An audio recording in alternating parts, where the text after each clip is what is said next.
ప్రభువు పేరట మీ అందరికీ శుభాభివందనములు. ఈరోజు మన అనుదిన వాక్య ధ్యానమైన ఎడారిలో సెలయేర్లలోని వాక్యము. యెహోవా యందు నమ్మిక ఉంచి మేలు చేయుము. కీర్తనల గ్రంథము 37వ అధ్యాయము 3వ వచనము. ఓసారి ఓ నల్లజాతి స్త్రీని కలిశాను. ఆమె చాలా పేదది. రోజు కాయా కష్టం చేసి పొట్ట పోషించుకునేది. కానీ ఆవిడ సంతోషం, జీవితం అనుభవించే క్రైస్తవురాలు. మరో క్రైస్తవ స్త్రీ ఆమెతో అంది, సరే గాని నాన్సీ, ప్రస్తుతం నువ్వు సంతోషంగానే ఉన్నావు. అయితే ముందు కాలంలో ఎలా ఉంటుందో అన్న విషయాన్ని కూడా కుదురుగా ఆలోచించాలి. మరి ఉదాహరణకి చూడు, నీకు జబ్బు చేస్తుందనుకో, నువ్వు పని చేయలేకపోతావనుకో, లేకపోతే ఇప్పుడు నువ్వు పనిచేస్తున్న ఇంటి వాళ్ళు ఈ ఊరు వదిలి వెళ్ళిపోతారనుకో, ఇంకెవ్వరు నీకు పనివ్వరనుకో, లేకపోతే ఇక చాలండి, నాన్సీ గట్టిగా అంది.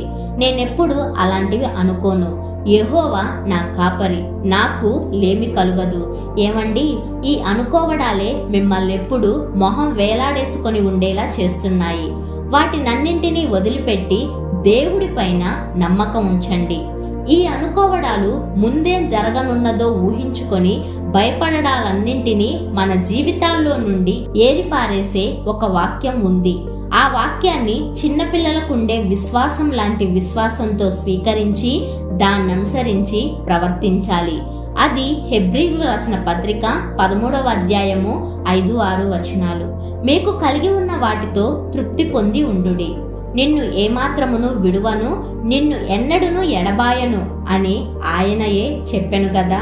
కాబట్టి ప్రభువు నాకు సహాయుడు, నేను భయపడను. నరమాత్రుడు నాకేమి చేయగలడు? ఆటంకపు నది దారికి అడ్డమయ్యింది, లోతుగా వెడల్పుగా ప్రవహిస్తోంది, అడుగేస్తే మింగేసేలా చూస్తోంది.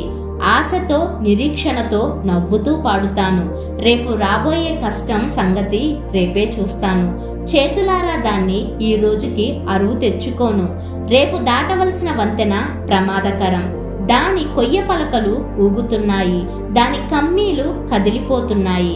రేపు దాటాల్సిన దాని గురించి ఈ రోజు దిగులెందుకు? ఆశ, నిరీక్షణ, నిరంతరం స్తుతిగానం. రేపు రాబోయే దుఃఖం సంగతి రేపే చూస్తాను. ఈ రోజుకి అరువు తెచ్చుకోను. ఆకాశంలో ఎగిరే పక్షిరాజుకి నదులెలా దాటాలా అనే చింత ఉండదు.